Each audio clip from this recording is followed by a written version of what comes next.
Жайлауға жөнөтүү үчүн малдарды эмдеп жаткан учурубуз, эмделген малдарды. Өлкөдө мал эмдөө жапырт жүрүп жатат. Анын катарында Медер Козубеков да фермадагы 350дөн ашуун уй букаларын ар кандай ылаңдарга каршы эмдетүү менен алек. Ал малдын ден соолугу чарба үчүн маанилүү экенин айтат. Мындан улам жаз алды менен куруусундагы жандыктарын дарылатууга киришкен. Бул неме болбойт да, чыгым болбойт. Жыл сайын неме өткүзүп турабыз. Ветеринарлар келип текшерип турат булар убагында. Эмдөөдөн өтүп турат булар.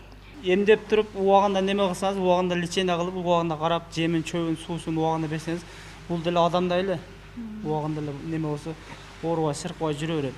Учурда фермадагы мал жандыктардын жарымдан көбү эмдетилип алыскы жайыттарга айдалган. Жылына жугуштуу жана коркунучтуу оорунун 6 түрүнө каршы эмдөө жүрөт. Сибир жарасы, карасан, шарп сыяктуу ооруларга каршы. Мал ылаңдарын алдын алуу иштери жүрбөсө, чыгымга кептеп, бүтүндөй фермага зыян келтирерин белгилейт. Немелерге мал баккандарга совет беремин, эми убагында вакцинаны алып, убагында сайдырып, ошо убагында караса, ошол жакшы. Анан өтүшүп кеткенден ол кийин кеч болуп калат, сакайтыш.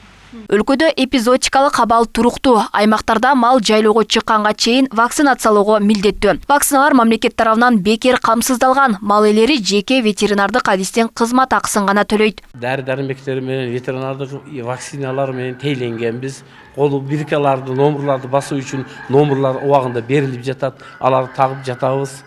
Номурлагандан кийин жолдонмо кагаздарды берип, справкаларды мына эмдегенбиз, башка районго өтүүгө уруксат деп документтер менен жөнөтүп жатабыз. Бизде азыр мындай массовый түрдө эч кандай оору каттала элек. Бир-эки сибир жарасы чыкты. Ал сибир жарасына жылына бир жолу вакцинация болунат. Ошону элдер кайдыгер карабастан жылына бир жолу малдарына эмдөөсүн алып койсо болот. Карасан, шарпка дагы жылына 2 жолу.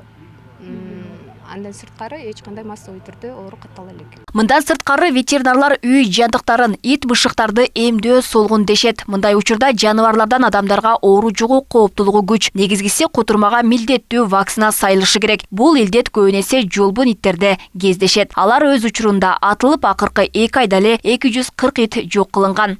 Андан кийин ит бышыктарыбызды кутурмайга эмдейбиз. Анан аттырабыз, эмделбеген кереги жоктор тизме кылып алдырып, ашыкча ит, жолбун иттерди атайын ит атууга акча каражаттар бөлүнөт. Ошонун негизинде ит атарды договор түзүп, чакырабыз.